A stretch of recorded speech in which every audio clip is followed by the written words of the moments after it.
Hello Internet, it's me Josh, the Aging Gamer. So, it's that time again, the biggest day of the year for the sport of American professional wrestling, WrestleMania! Last year I reviewed the appropriately titled NES game, WrestleMania, and this year it's going to be the follow-up. Ladies and brothers, let's take a look at WWF WrestleMania Challenge! Oh yeah!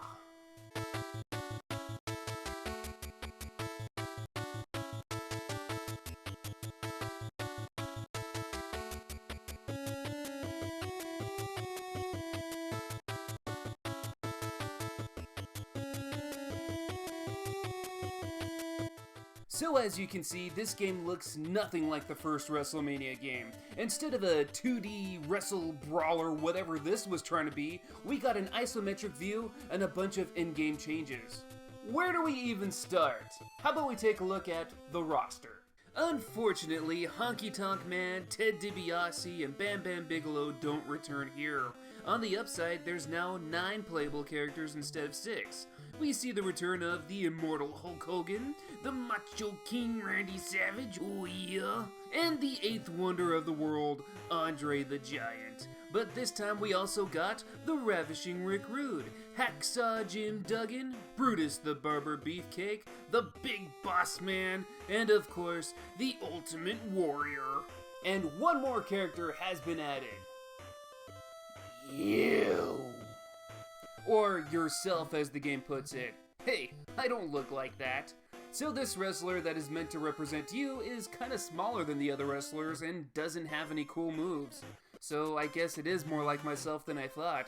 The roster is pretty great as is, but there are a few other wrestlers in WWF at the time that I wish would have made it into the game, like Curt Hennig, Mr. Perfect, Jake the Snake Roberts, Dusty Rhodes, Jimmy Snuka, or Rowdy Roddy Piper.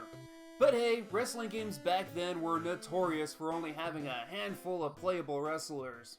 So going to those graphics, we still got cool flashy option and victory screens from the last game going, but as I mentioned, new in-ring visuals. The wrestling models are a bit smaller, but I think the game looks a lot better. All the wrestlers look like who they're supposed to be, and we actually got an audience, and not to mention a full wrestling ring. It's nothing mind-blowing at all, but it's definitely a lot better than the last game. So let's move on to the gameplay now. So, with the game having that isometric view, the controls are going to feel pretty awkward at first. Pressing the D-pad up, down, left, or right will move you diagonally.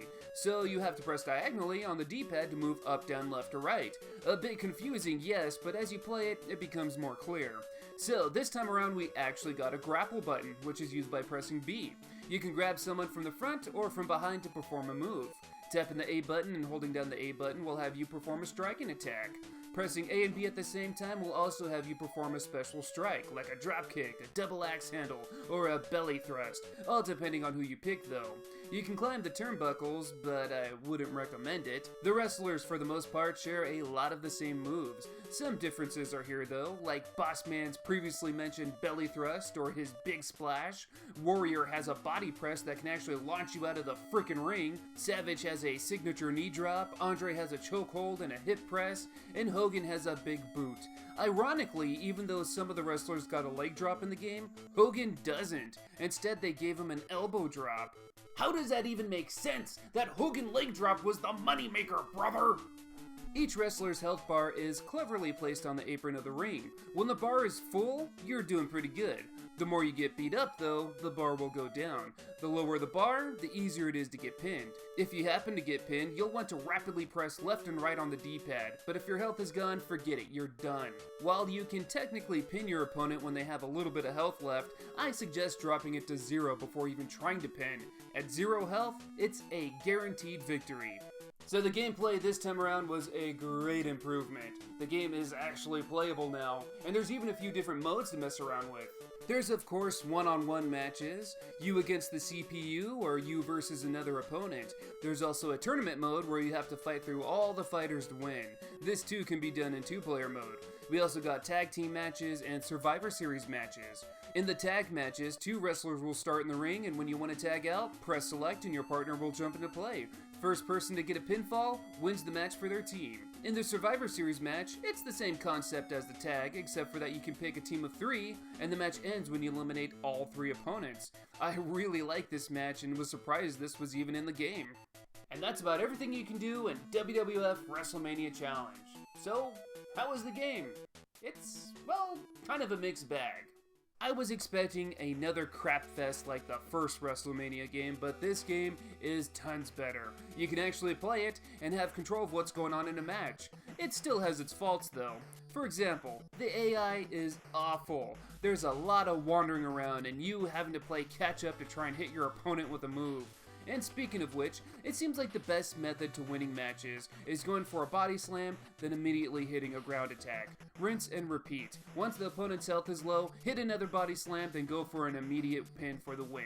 It's not a terrible system, and I've played wrestling games with worse mechanics, but the one here is just okay. It's playable, which for an old NES wrestling game is definitely a plus.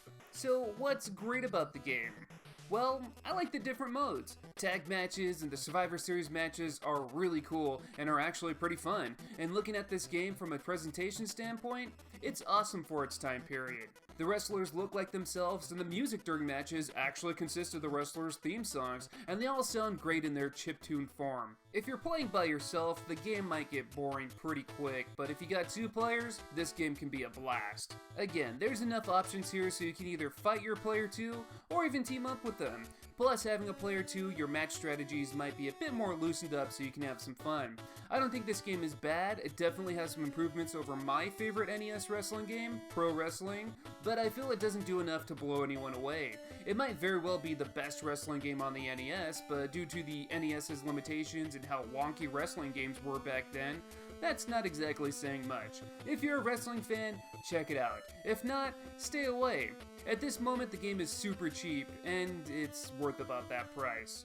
But hey, that's just my opinion. What do you guys think? What do you think of WWF WrestleMania Challenge? Does it make you pumped for WrestleMania? Do you think it's the best wrestling game on the NES? Anyways, thank you guys for watching. Until next time, I'll see you all later.